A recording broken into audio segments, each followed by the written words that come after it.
saya Maria Audrey Florencia Bugis dengan NIS 10610. Saya kelas 12 dari SMAK 1 Franciscus Saverius Ruteng. Telepon genggam atau handphone pada generasi pertama ditemukan pada tahun 1973 dan penemunya adalah Martin Cooper. Pada generasi pertama ini, telepon genggam sering disebut juga dengan generasi 1G.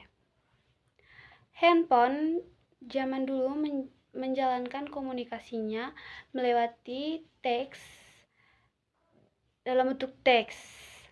Dan pada saat ini handphone digunakan berkomunikasi melalui via suara atau audio visual atau suara dan gambar. Juga dalam bentuk teks lewat media sosial, melewati aplikasi pesan instan seperti WhatsApp dan lain-lainnya. Ponsel juga menjadi salah satu barang penting bagi manusia modern saat ini. Bukan hanya sekedar untuk berkomunikasi, ponsel juga digunakan untuk menunjang aktivitas dan gaya hidup masyarakat. Seiring perkembangan zaman, model ponsel masa kini juga berkembang semakin canggih. Dan pada memasuki tahun 1990-an bisa dikatakan sebagai era di mana industri ponsel berkembang sangat pesat. Di tahun 1991 sudah mulai muncul teknologi GSM atau Global System for Mobile Communication. Pada tahun 1994, perusahaan IBM dan Ericsson meluncurkan ponsel pertamanya yang bernama Simon. Ponsel Simon adalah ponsel yang pertama yang hadir dengan layar sentuh.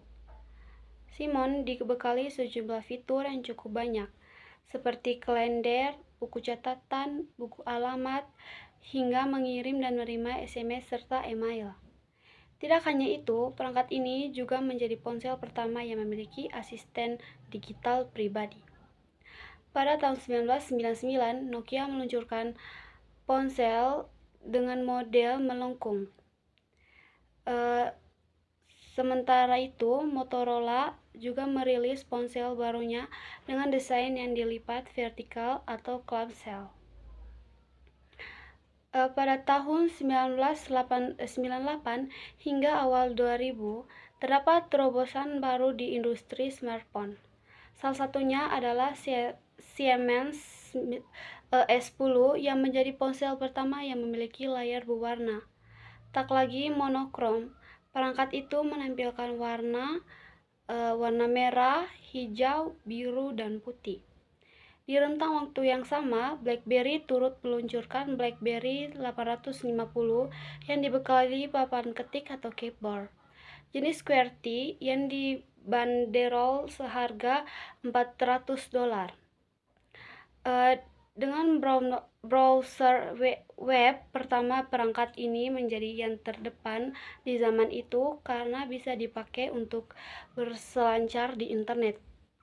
Jadi, perkembangan ponsel dari zaman ke zaman itu juga mempengaruhi setiap individu, yang dimana terdapat dampak positif dan negatif.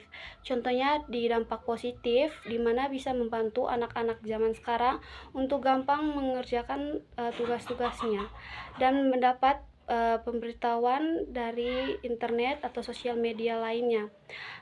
Dari dampak negatifnya itu dimana anak-anak seusia kini atau orang dewasa remaja yang dimana menyalahgunakan aplikasi-aplikasi yang terdapat di dalam handphone itu. Sekian presentasi dari saya Maria Audrey Florencia Bugis undur diri.